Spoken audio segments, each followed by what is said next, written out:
Južná Afrika. Krajina s neuveriteľnou rozlohou až 1 220 000 km².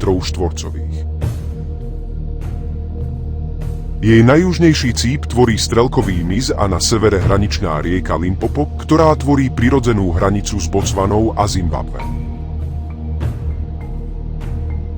Rieka Limpopo, životodarná tepna celej oblasti, vytvára jedinečný biotop. Na jej brehoch žije obrovská populácia hrochov a krokodílov, ktorých hustota na kilometr štvorcový je azda najvyššia na svete. Napriek tomu, že sú brehy rieky Limpopo veľmi nebezpečné ako pre človeka, tak i pre zver, jedná sa o skutočný lovecký raj. Nájdeme tu trofejovo veľmi silné bušvaky, rôzne druhy vtákov či opice vervet monkey po našom mači. Bohužiaľ, veľmi často sú lovci, ktorí prichádzajú do Afriky loviť terčom kritiky. No iba vďaka loveckej turistike je možné udržať stálu a silnú populáciu zvery.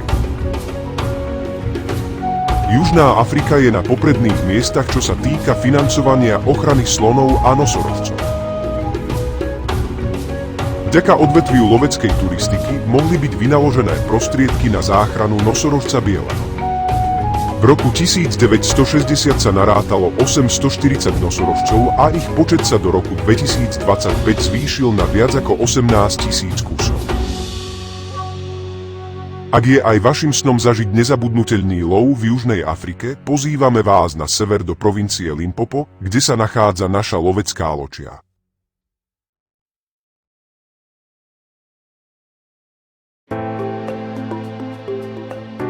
Vitajte v našej zelenej oáze uprostred buša. Štýlové lovecké chatky, ktoré rešpektujú domorodé stavebné prvky, sú citlivo zasadené do okolitého prostredia.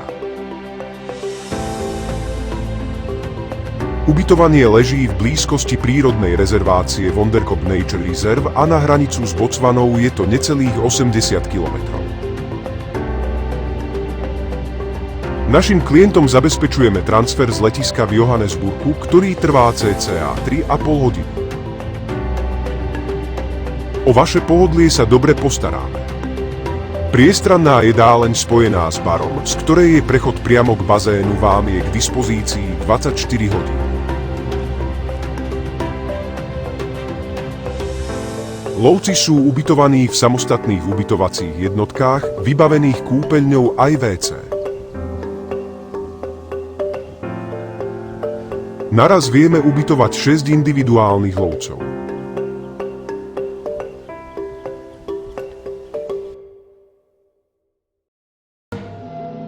Lov sa začína.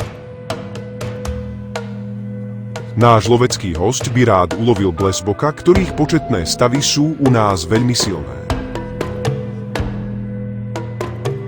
Netrvalo to dlho a narazili sme na 2 súperiacich samcov.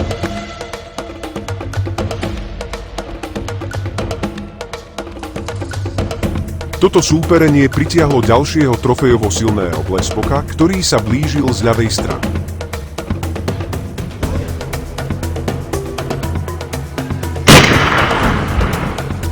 Zásah bol fatálny, blesbok prebehol ešte zo pár metrov a zostal ležať.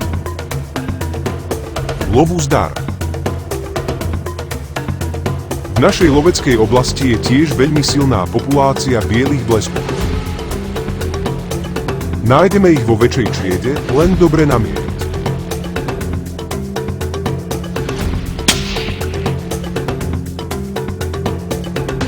Nádherný kus. Je to samica bieleho blesboka. Lovu zdar. Na záver sa pri ulovenom pakoňovi pásavom stretávame s ostatnými loveckými hosťami. Bol to úspešný deň. Jedno veľké lovu zdar.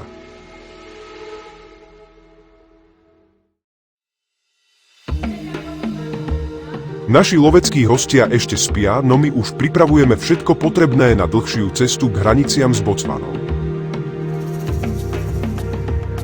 Ak pôjde všetko dobre, presun po miestnych komunikáciách by nám mal zabrať asi 1,5 hodiny.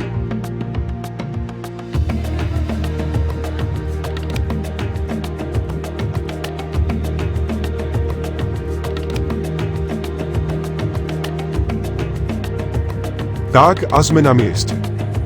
Náš improvizovaný lovecký tábor v Buši leží doslova len niekoľko metrov od hraničnej čiary s Botswanou. Začíname posliedkou a sledujeme stopy zebry.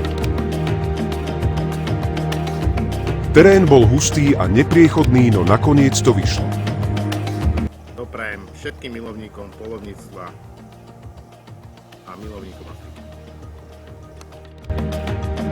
Následne lov pokračoval na antilopu impala.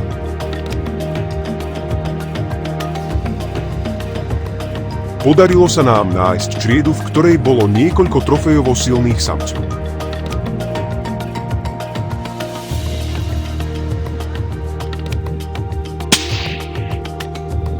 Lovu zdar. Popoludní sme sa presunuli k napájadlu, kde by náš lovecký hosť rád ulovil prasa bradavičnaté. Čakanie nám spríjemnil pohľad na antilopu kudu. Postupne začali prichádzať aj prasatá bradavičnaté.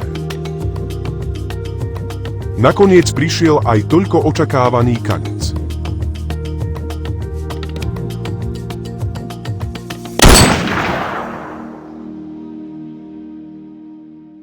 Lovu zdar.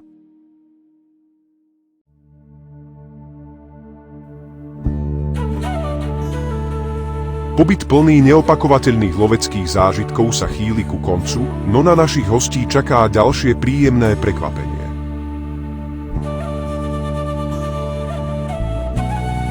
Ide o kulinársky zážitok v podobe pravého afrikánskeho barbecue.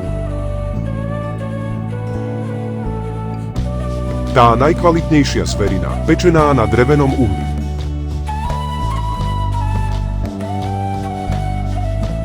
Všetci naši loveckí hostia tak majú na záver možnosť ochutnať mäso z ulovených antilop.